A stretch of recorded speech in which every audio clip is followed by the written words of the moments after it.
Bueno, ahora vamos a aprender a realizar oraciones negativas con pronombres demostrativos. Es nuestra guía 8. Anteriormente hemos realizado las oraciones afirmativas. Para ello vamos a recordar a los pronombres demostrativos. Pues hemos visto que tenemos a acá, que significa esto, esta, este. Uca, eso, esa, ese. Calla, aquel, aquello, aquella. Algo que también debemos tomar en cuenta es lo siguiente, que en una oración negativa cumple un papel importante el haniwa. Haniwa es parte de la negación. Toda oración negativa siempre va a iniciar en haniwa y va a terminar en kiti. Esa es una de las características de las oraciones negativas. Pues ahora vamos a hacer algunos ejemplos y vamos a seguir trabajando con el vocabulario de útiles escolares que hemos visto. Para realizar una oración negativa, entonces, como hemos indicado, vamos a iniciar con haniwa. Haniwa. Luego debemos colocar el pronombre demostrativo. En este caso, quiero utilizar uka. Pero a uka hemos dicho que le debemos agregar siempre el ja. Este ja no tiene ningún significado, se llama sufijo enfatizador. Sin embargo, nos sirve para la pronunciación. Ukaj, dice, ¿no? Haniu, ukaj. Ahora nos toca colocar el sustantivo o el objeto, el nombre del objeto. Entonces, en este caso tenemos atamiri. Haniwa, ukaja, atamiri. Al sustantivo o al nombre del objeto le debemos agregar la negación.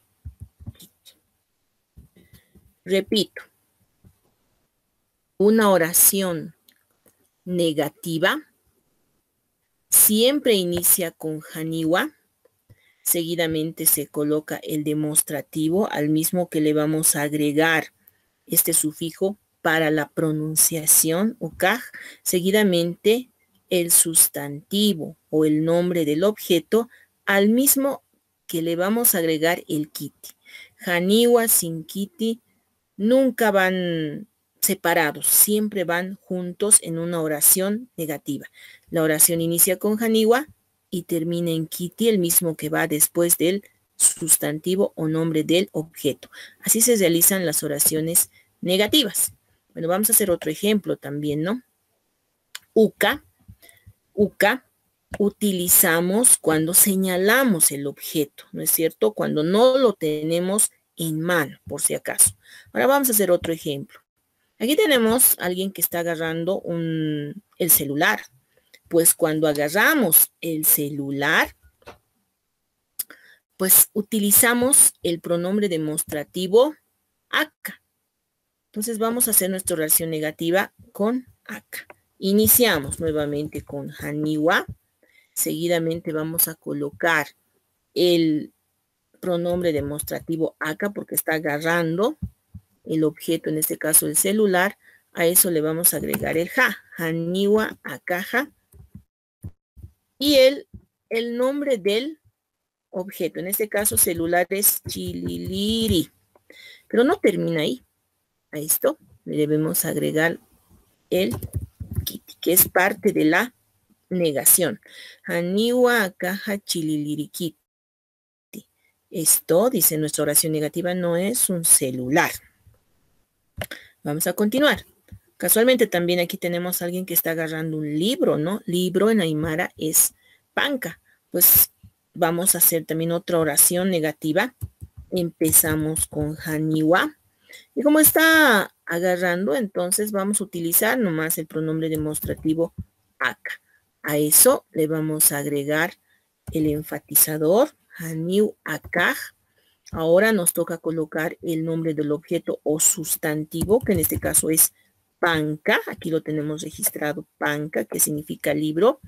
Pero debe terminar nuestra oración negativa en kiti. Haniwa akaja pankakiti. Esto no es un libro. Dice, no estamos haciendo una oración negativa en función a las imágenes que tenemos. Quiero utilizar también, haré de cuenta de que la regla está lejos, ¿no? Y para ello debemos utilizar el pronombre demostrativo kaya. Entonces inicio mi oración, haniwa. Kaya significa aquel, aquello, aquella. Entonces vamos a aplicar, ¿no? Kaya. A eso le vamos a agregar el enfatizador ja, haniu kayaj. Ahora nos toca colocar el sustantivo común o el nombre del objeto, que en este caso es sequechaña, que significa regla. Pero una oración negativa, reitero, siempre termina en kiti. Dice, haniwa kayaja sequechaña kiti. Aquella no es una regla. Kaya utilizamos cuando el objeto está lejos, ¿ya? Acá cuando el objeto lo tenemos en mano. Uka cuando señalamos el objeto, cuando no está cerca a nosotros. Vamos a hacer un ejemplo más. A ver aquí, veamos. Arupirwa. Arupirwa es diccionario. Entonces, a ver, voy a utilizar el demostrativo uka, ¿no? Para decir, ese no es un diccionario. Entonces, siempre, reitero, iniciamos nuestra oración negativa con haniwa. A eso le vamos a agregar el demostrativo uka. Pero no solo se queda ahí, también debemos agregarle el enfatizador ja. Haniu ukaj. Ahora colocamos el nombre del objeto o el sustantivo común, que en este caso es pirua, arupirua. Arupirua es diccionario, pero la oración debe terminar en kiti. Reiteramos, una oración negativa inicia siempre con haniwa. Recién, después de haniwa, se coloca el demostrativo. Al demostrativo le vamos a aumentar este sufijo enfatizador, como su nombre lo dice, para darle énfasis, ¿no es cierto? Haniu ukaj no tiene traducción ja. Colocamos luego el nombre o sustantivo, el nombre del objeto, quiere decir, ¿no? Y la negación. Haniwa y kiti, haniwa y kiti en una oración negativa siempre van juntos. Haniwa al inicio de la oración y kiti al final de la oración. Es un sufijo, por lo tanto nunca va solo. Siempre debe ir acompañado de algo, debe ir después de un sustantivo en este caso. ¿Entendido? Así es la forma como se realizan las oraciones negativas. Habíamos visto nosotros este vocabulario que lo debemos aprender, repasar para que podamos hacer nuestras oraciones. Bueno, ahora ya saben cómo se realizan las oraciones negativas.